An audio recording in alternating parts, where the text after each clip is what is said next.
കനത്ത ചൂട് മൂലം സംസ്ഥാനത്ത് 4 പേർക്കാണ് സൂര്യാതപം ഏറ്റത്.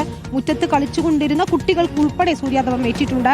ഓട്ടോറിക്ഷ തൊഴിലാളികൾക്ക് ഒപ്പം ഈ നിർമ്മാണ മേഖലയിലുള്ളവരൊക്കെ തന്നെയും ഇത്തരത്തിൽ കടുത്ത ചൂട് മൂലം ബുദ്ധിമുട്ടുകയാണ്. സൂര്യാതപം ഏറ്റാൽ പ്രാഥമികമായി എന്ത് കാര്യങ്ങളാണ് ചെയ്യേണ്ടത് എന്ന് നമുക്ക് പരിശോധിക്കാം. ഏറ്റവും പ്രധാനപ്പെട്ട കാര്യം, ഈ സൂര്യാതപം ഏറ്റിട്ടുണ്ടെങ്കിൽ, അതായത് ഈ രീതിയിലുള്ള കുമിളകൾ ബാധിക്കുകയോ സൂര്യാതപം ഏറ്റു എന്ന് മനസ്സിലാക്കുകയോ ചെയ്തിട്ടുണ്ടെങ്കിൽ രോഗിയെ എത്രയും പെട്ടെന്ന് ഒരു തണലുള്ള സ്ഥലത്തേക്ക് മാറ്റുക എന്നതാണ് പ്രധാനപ്പെട്ട കാര്യം. വസ്ത്രം ധരിച്ചിരിക്കുന്നത് അത് ഇറുകിയ വസ്ത്രങ്ങളാണെങ്കിൽ അത് മാറ്റണം. ഷർട്ടൊക്കെയാണ് ഇട്ടിട്ടുള്ളതെങ്കിൽ ആ ബട്ടൺസ് ഒക്കെ ഊരി മാറ്റണം. ഒപ്പം തന്നെ രോഗിക്ക് ബോധമുള്ള അവസ്ഥയാണെങ്കിൽ വെള്ളമോ ORS ലായനിയോ നൽകണം. നിർജ്ജലീകരണം തടയുന്നതിന് വേണ്ടി വെള്ളമോ ORS ലായനിയോ നൽകണം. ഇനി ബോധമില്ല എങ്കിൽ വെള്ളം നൽകാൻ ശ്രമിക്കരുത്, അത് കൂടുതൽ അപകടത്തിനിടയാക്കുമെന്നതാണ് ഏറ്റവും പ്രധാനപ്പെട്ട കാര്യം. നനഞ്ഞ തുണി ശരീരത്തിലിടണം. അങ്ങനെ ശരീരം തണുപ്പിക്കുന്നതിന് വേണ്ടിയുള്ള നടപടികൾ സ്വീകരിക്കുന്നതാണ് മറ്റൊരു പ്രധാനപ്പെട്ട കാര്യം.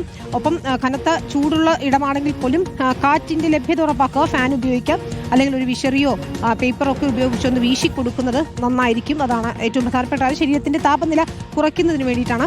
ഏറ്റവും പെട്ടെന്ന് ആശുപത്രിയിൽ എത്തിക്കുക എന്നതാണ്. കുമിളകൾ രൂപപ്പെട്ടിട്ടുണ്ടെങ്കിൽ അത് പൊട്ടിക്കാനൊന്നും ശ്രമിക്കരുത്, അത് വ്രണമായി രൂപപ്പെടാൻ സാധ്യതയുണ്ട്. അതുകൊണ്ട് സൂര്യാതപം ഏറ്റാൽ എത്രയും പെട്ടെന്ന് അടിയന്തര ചികിത്സ ഉറപ്പാക്കുക എന്നതാണ് പ്രധാനമായും ചെയ്യേണ്ടത്. നമുക്ക്